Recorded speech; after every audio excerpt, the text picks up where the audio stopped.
masculinity is the great equalizer in relationships. And me even saying this is gonna press a few buttons, right? It's gonna press a few buttons. It's gonna trigger a few things with certain people, right? And especially with a lot of young ladies, with a lot of women, because femininity is equally as important. Okay. And the thing about it is, when someone like me says masculinity is the great equalizer, it's the foundation of a family or a relationship, it triggers a lot of people because it automatically goes to toxic this and toxic that. You know, we've all heard the negative connotations that go along with masculinity. And the thing about it is, when someone like me says that, it's not to discount women, right? Because their role as a mother, as a nurturer, right, as that maternal instinct is equally as it's a beautiful thing. Femininity is a beautiful thing, but masculinity has been tainted. It's kind of been shattered on recently. Not recently, but in the past couple of decades, right? In the past couple of decades, we've seen this with the flower power movement, with the feminism movement, right? They take the dudes, men that are bad, and they just paint out that it's all of us, right? AKA that toxic masculinity stuff, when deep down inside, those same ones, those same young ladies talking about they don't need a man this and men are toxic that, deep down inside, they want a man that has boundaries. Yes, they want a man to come in and guide them. Yes, they want a man to tell them what to do in a healthy and structured way. They want all that. But unfortunately, the thing about it is, you know, I like to get to roots of problems, and I like to kind of talk deeper than just the surface level of what a lot of these other channels talk about, because they'll give you the surface level. They'll be like, oh, euphemism this, and, you know, these modern 304s and all of that stuff, which is fine. Hey, that's whatever. That's cool. That's shallow. That's very extremely shallow. So I like to talk about the deeper kind of issue here, because to get to the tree, you know, you got to get to the roots first. And the thing about it is, a lot of these young ladies never had a solid man to look up to. They never had a father figure. Unfortunately, a lot of these women, their fathers ran out on them. Okay, now this is not an excuse, but they've never seen a positive guy. This is the typical scenario with a lot of these young ladies. Not all of them, not all. If the shoe don't fit, then if the glove don't fit, you must have quit, right? If y'all old mofos know where that came from, comment down in the comment section, right? If the glove don't fit, acquit, you must acquit. Okay, so if I'm not talking about you, don't worry about it. Know what I'm talking about? But the thing about it is, a lot of these young women, they saw their mother bringing a different dude in every other month, right? They saw their mama, who was out here in the streets, unfortunately, and I'm just giving it raw, man. I'm not trying to be politically correct and dance around topics, right? They saw their mom bringing these bums every other month, and all they heard was their mama complaining and whining about how these dudes are no good, even though she's the one choosing them, right? Now their mama is in their middle to late 40s, still single, still now even more bitter than ever, right? And unfortunately, this is what a lot of young ladies see. I'm not trying to be mean. I'm not trying to talk down. This is what they see. This is, I've seen this so many times unfold during my lifetime growing up where I grew up. I'm originally Middle Eastern, but I grew up in Houston. And if you guys know, if you live in urban metropolitan areas, this is a huge, huge problem. This is a huge problem. A lot of these young ladies, you know, and I'm talking as a father of a daughter, right? And I love my little daughter to pieces. So that's why it's important for fathers to stay in their lives, okay? But this is what these young ladies have seen. They've seen bums coming in and out the household. They've seen guys that are just there for the season, right? They're there for a couple of months and then they bounce. So this is why a lot of young ladies have trouble letting a man lead them, you know, letting a true masculine guy lead them, because as deep down as they want it in their soul, because no woman wants a weak ass man, right? No woman wants a guy that's doesn't have anything going for him, that only provides D, right? A lot of these guys come on and making videos glorifying bums that all they have to offer is D. And guess what? Yeah, chicks go for them, but they don't respect them. Listen up, ladies and gentlemen. Just because a chick is smashing a guy does not mean that they respect them. And respect is number one. Those guys that are D appointments, trust and believe. That shit is cute for the meanwhile, but if he don't have anything going on and he doesn't have any kind of plans going on for the future, trust me, that stuff is gonna get old and played out. It's just like with guys, right? You can have a chick that is just gorgeous, just the baddest chick, but you see that she's always smoking weed, has no job, talking to multiple men, you know, being out here in these streets. Yeah, it's cute and you're gonna mess with her, but at some point you're gonna be like, nah, this chick is a loser, right? So that's the thing. Okay. And laying up with chicks from house to house and just giving out D, that's not very masculine, but these are the type of guys that these chicks deal with.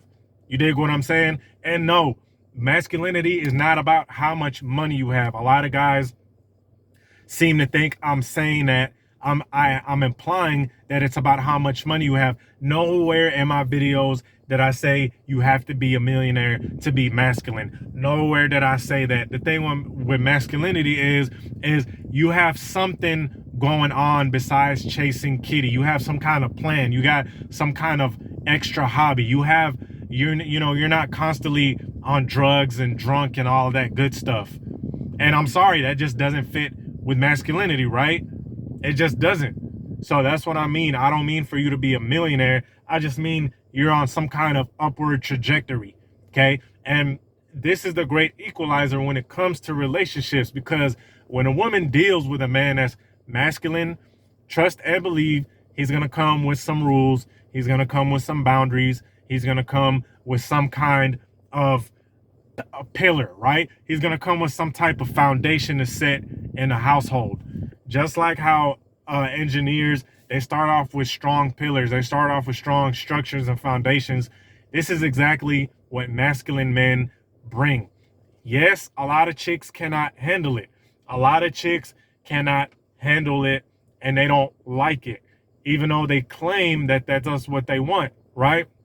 But we all, as I mentioned before earlier, you already know what happens to these type of chicks in their mid 40s, still out here on a dating scene, right? It is what it is. It's the truth. It happens over and over. I've seen this stuff happen multiple times. So it's not me regurgitating something I've heard. It's me telling you guys what I have personally seen. Okay. And what masculine men bring is that sort of security, right? They bring order to chaos. See, let me tell you guys something deep as hell. When this universe, before this universe started, it was in a state of chaos, right? Everything was there was no gravity, there was no, or maybe there was. I'm not gonna get too detailed with it, but before the universe came into creation, before God made it what it is, it was just in a state of chaos. Okay. Then what happened was God brought order to it. And if you don't believe in God, then a higher energy, okay, a higher force took the universe and bam, made order, made structure. Now there's gravity. Now there's speed, time, space. All of these things are structure. All of these things are their rules and boundaries, right? How the planets are aligned, how they spin around, all of this stuff is rules, boundaries, regulations, space, time, all of that shit. And this is akin to what a man brings to a woman's life, because no matter how good of a family a woman grew up in, no matter how much she is good and wholesome and all of that, she needs that sort of higher energy, that masculine energy, right? That's gonna bring all that chaos in order. Because let me tell you guys something, Women, bro, when they live on their own, okay, and I'm not saying that they're not capable of doing that, because I've seen, there's chicks that live by themselves all the time. I'm not saying that that's not a thing. But for real, if you really want to get down to it, it's really not natural, right? It's really not natural for them to be by themselves. And hey, look, you want to take it a step further, even for men, even in the Bible, the Quran, Torah, whatever denomination or whatever denomination you're from, or whatever spiritual belief, right? There's yin and yang. So it's not only women want a companion, men want one too, right? Which is the woman, or I'm talking in a hetero way. Obviously, this is a hetero channel, right? If you didn't realize that by now, yeah, you dig what I'm saying? It's crazy I had to mention that. It's about to be 2025. So had to mention it, okay? But, everybody needs somebody. But if we could be completely honest, it is way more, it would be easier for a man to be by himself, okay? It would be easier for a man to be by himself, because we're the ones that are naturally the go-getters, right? We're naturally the ones that want to be in motion. We're naturally the ones that want to be out and about, that want to go out and get it, that want to work, okay? A lot of these channels are talking down on work. Well, hey, that's fine. If you got a business, I send the most honors to you, right? If you got your own business, okay? But there's nothing wrong with work, because you're doing something, and I don't care what you're doing, you are benefiting society in some type of way. Even if you work at McDonald's or a fast food, I know a lot of guys are gonna get on me in the comment section. I don't give a damn, right? Even if you work in fast food, hey, you're doing something, you're being productive, you're giving somebody food. I know it's not healthy, but hey, look, if they only had $2 or something and they just needed something to eat, bam, you know what I'm saying? So you're in motion. You're putting yourself to work. You're using up that energy. You dig what I'm saying? You're doing something masculine. And that's just our nature. We're going out there. We're getting it. We're stronger. Okay? We're stronger than the usual, than the average women, okay? Now, don't bring up no UFC fighters and boxers. A lot of those chicks are on roids, okay? A lot of them are on roids, and the WNBA players and stuff, that percentage is so tiny that if you're a chick that's like above 6 feet, you're damn near almost guaranteed to get drafted, okay? I might be over exaggerating, but you kind of get the point, right? For the most part, we're stronger. We can protect ourselves a little more, okay? We're the ones that are going out there and getting it. So it's way more natural for us to be by our own. But as far as women, bro, man, bro, a chick going out at night is a risk. A chick going out at night is a risk. Just her going outside by herself. And all of these chicks know that. All of them know that them going out by themselves at night is a risk, just being by herself, doing, because owning a house or owning an apartment, something of that nature, let's just be completely honest, is somewhat of a masculine thing. It's somewhat of a masculine trait to be owning a house or to be paying rent for an apartment. Because like I said, a man is the one that is in charge of the household structure. You feel me? Now, like I said, women are in charge of the kids, nurturing, and I know a lot of people don't like roles. It is what it is. Don't get mad at me, get mad at biology. So that masculinity, when it comes in a woman's life, if she's open and receptive, if she's also feminine, she's gonna embrace the guy with open arms. And that's a very important thing that you guys need to know, fellas, is that she has to be feminine, because masculine on masculine, those two are gonna, when a woman has more masculinity, is gonna bump heads. She has to be open to receive that masculinity. That being said, I'm out. Peace.